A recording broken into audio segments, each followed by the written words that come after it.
Hello everyone, welcome back to week 2 and today we are going to discuss this session on theories of gender and feminism, and here we try to explore the evolution of feminist thought across the 4 waves of feminism.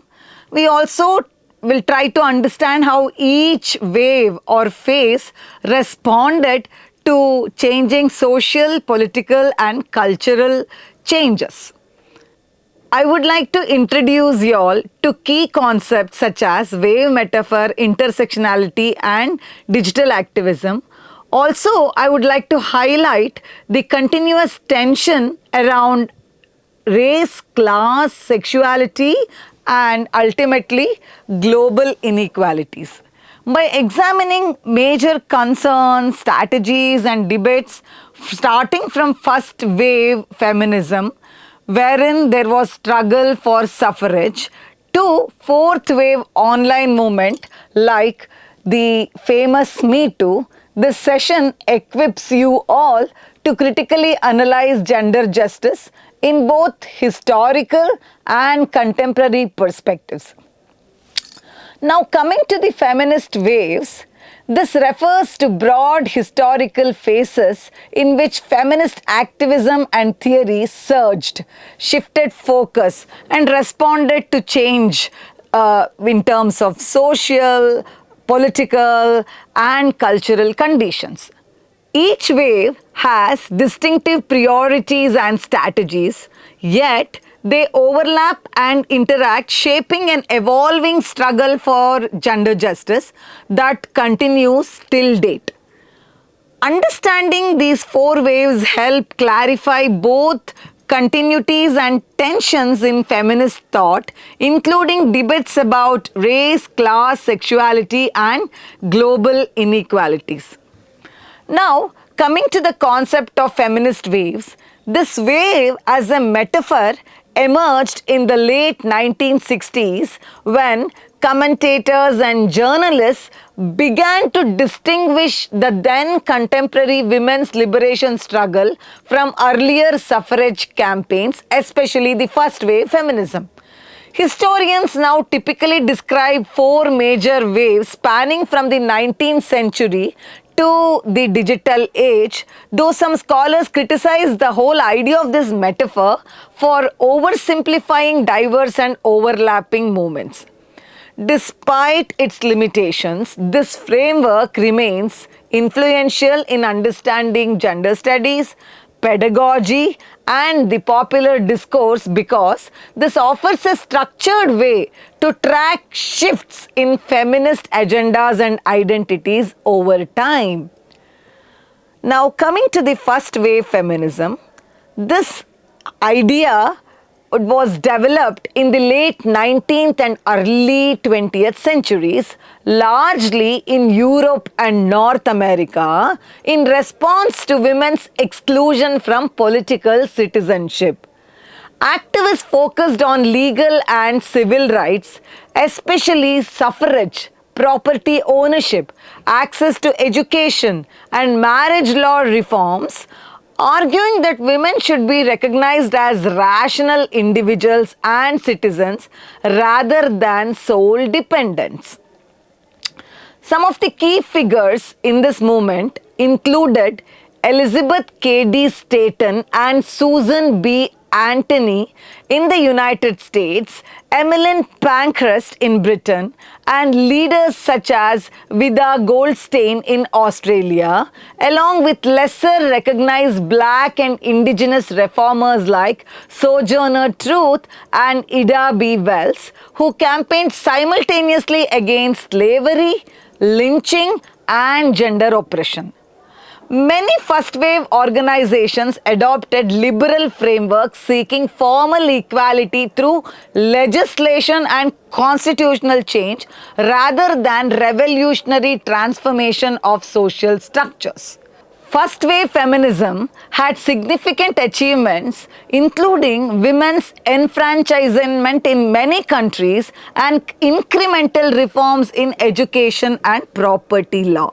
However, it often excluded working class women, women of color, and colonized subjects, reflecting some kind of prevailing racist and classist norms and revealing early fractures within feminist politics.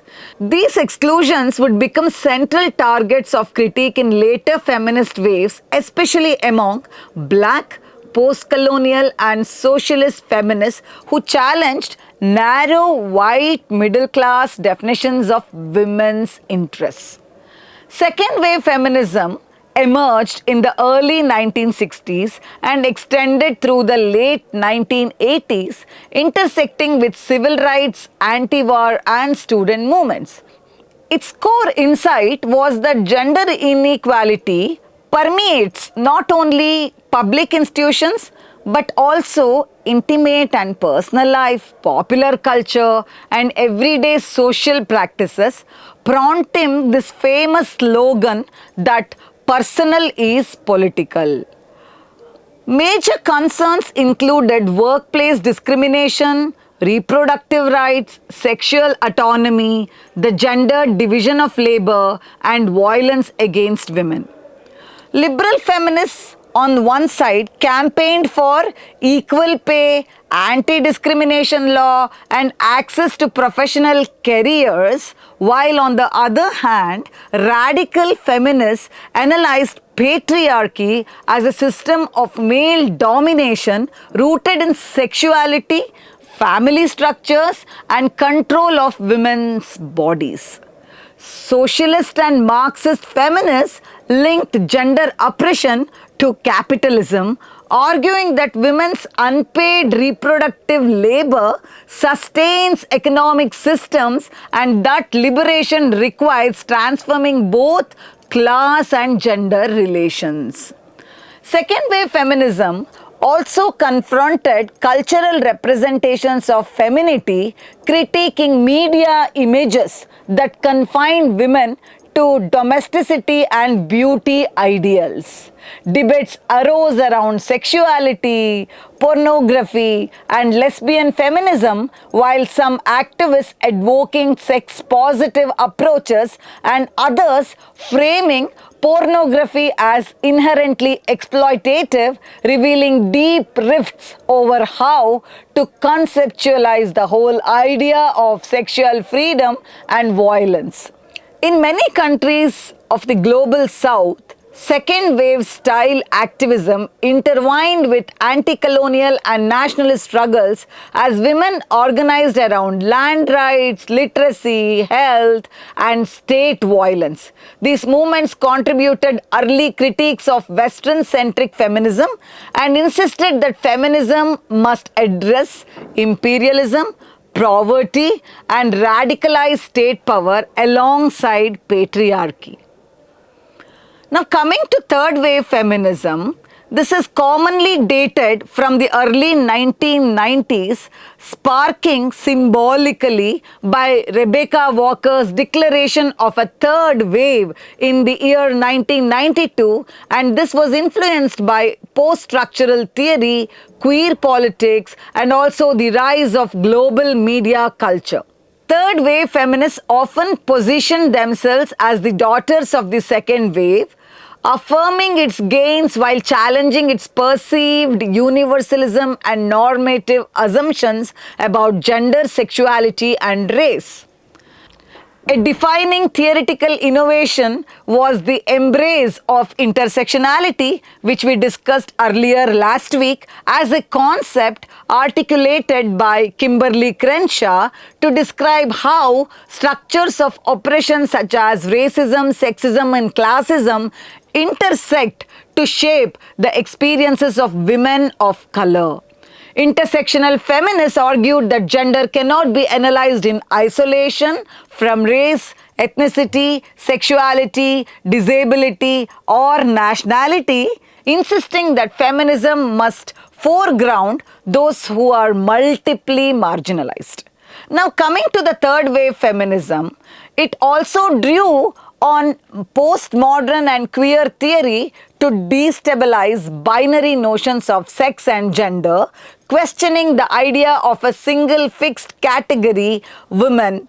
So thinkers like Judith Butler emphasized on gender performativity, which we also discussed in the last week, suggesting that gender is constituted through repeated acts rather than a stable essence, which opened space for trans, non-binary and genderqueer identities within the feminist discourse.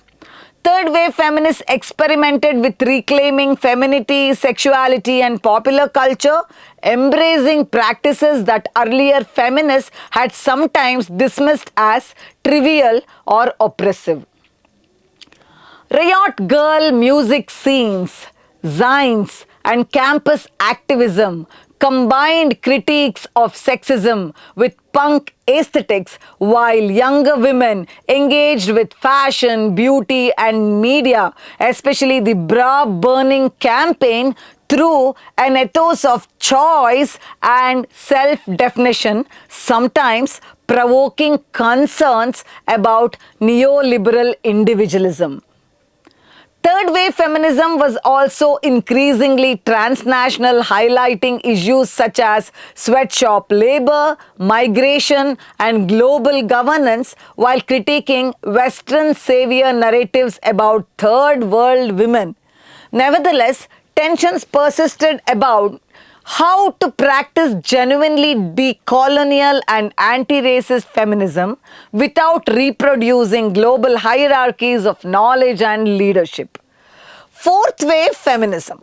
Now, I'm trying to understand fourth wave feminism. One generally associate it with activism beginning around 2012, characterized by intensive use of digital technologies and social media to mobilize against sexual violence, harassment, and misogyny.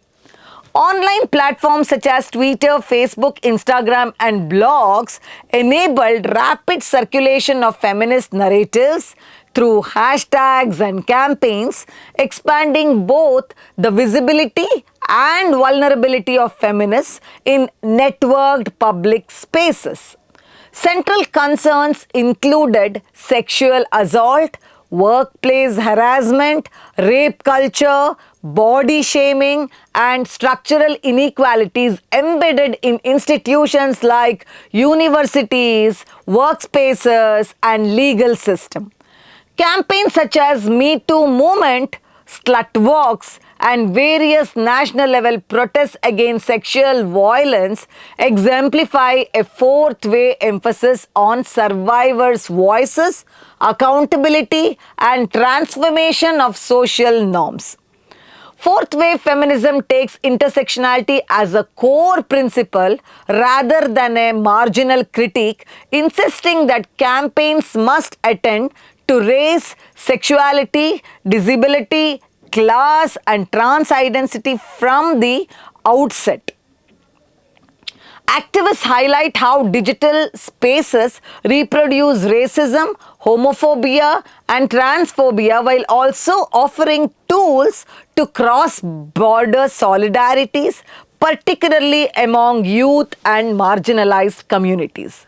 This wave is marked by debates over call-out culture, cancel culture, and the ethics of naming alleged perpetrators online, reflecting tensions between transformative justice, legal due process, and emotional politics of social media. At the same time, fourth wave feminists confront anti-feminist backlash, including coordinated online harassment, disinformation, and the resurgence of explicitly misogynistic movements, which reveal the fragility of recent gains.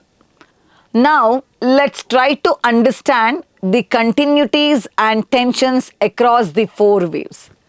Across all four waves, we understand that a persistent thread is the demand for recognition of women's full humanity and equal participation in political, economic, and cultural life. Yet, the strategies and vocabularies through which these feminists articulated their demand shifted from legal equality and suffrage to their consciousness raising through identity politics and digital activism. One major continuity is the struggle over who gets to speak for feminism and whose experiences define as its agenda. First and second wave movements were often dominated by white middle class voices, prompting critiques from black, indigenous, and working class and post colonial feminists who reshaped later waves and led to intersectional, transnational, and decolonial approaches. Another continuity is the centrality of the body as a site of control and resistance, evident in battles for reproductive rights, sexual consent, dress codes, beauty pageants, the bra burning campaign, and trans embodiment. Across waves, feminists have exposed how institutions regulate bodies through law, medicine, religion, and culture, while crafting practices of self-determination, pleasure, and collective care. Tensions arise around the relationship between reform and revolution, while some feminists prioritizing legal and policy change and others advocating more radical transformations of family, sexuality, and economic systems. There are also ongoing debates over whether certain forms of sexual expression, consumer culture, or digital self-branding enhance agency or primarily serve capitalist and patriarchal interests. The wave framework in itself has been criticized for being Western-centric, linear, and too focused on Anglo-American timelines, obscuring feminist histories in Africa, Asia, Latin America, and indigenous communities that do not fit neatly into this four-wave spectrum. Nonetheless, many scholars adapted this model while emphasizing that waves may overlap but they coexist as they are constantly being interpreted by new generations of activists and thinkers. Now, let's try to understand Me Too as a case study of fourth wave feminism. The Me Too movement offers us a concrete illustration of how fourth wave dynamics, particularly the fusion of digital activism, intersectionality, and struggles against sexual violence came together. Originating in 2006 as a grassroots initiative by Tarana Burke to support survivors of sexual violence, especially black girls and young women, Me Too became a globally visible movement, and in 2017, the hashtag circulated widely in response to reports of sexual abuse, especially in the entertainment industry.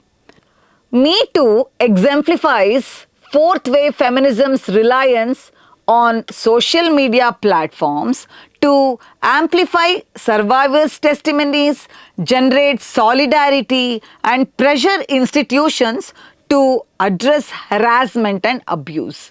Millions of people use the hashtag movement to share experiences of workplace harassment, intimate violence, and everyday sexism they encountered, marking visible the scale of gender-based violence, and they challenged the norms that had normalized or trivialized such harm. From a gender studies perspective, Me Too movement highlights how narratives of personal trauma function as political tools, redefining credibility, authority, and public-private boundary. Survivor-centered storytelling destabilizes entrenched hierarchies in which powerful men and institutions control, whose voices are heard, illustrating feminist claims that experiences is a crucial site of knowledge production. The Me Too movement has had tangible institutional impacts, including resignations, legal investigations, organizational policy changes, and the creation of new reporting mechanisms in sectors ranging from media to academia. It has also exposed enduring limitations of formal legal systems as many survivors face obstacles related to statutes of limitation, evidentiary standards, and re-traumatizing nature of adversarial proceedings. At the same time, Me Too reveals ongoing tensions around race, class and global inequality within the feminism as a whole. Critics note that media coverage often foregrounded white, wealthy and celebrity survivors, overshadowing Burke's original focus on marginalized communities and neglecting contexts where reporting violence can provoke state repression, job loss or community ostracism. Intersectional analysis therefore stressed the need to situate Me Too within broader struggles against racism, labor, exploitation, homophobia, and transphobia. In summary, the Me Too case illustrates both the possibilities and contradictions of fourth wave feminism. Me Too movement demonstrates that the power of networked communication to expose structural violence and reshape public norms, while also underscoring that digital virality alone cannot substitute for sustained organizing, legal reform, and material support for those vulnerable to gendered and sexualized harm. Thank you.